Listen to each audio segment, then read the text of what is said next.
we divide 476 by 5 in a long division method.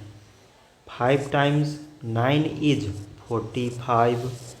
On subtracting we get 2. So now we put down the 6 and it is 26. 5 times 5 is 25. On subtracting we get 1. So now we have no any other number to put it down. So we take here decimal, so that we put 0.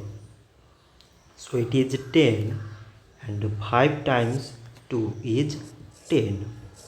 On subtracting we get 0. So 476 divided by 5 is 95.2.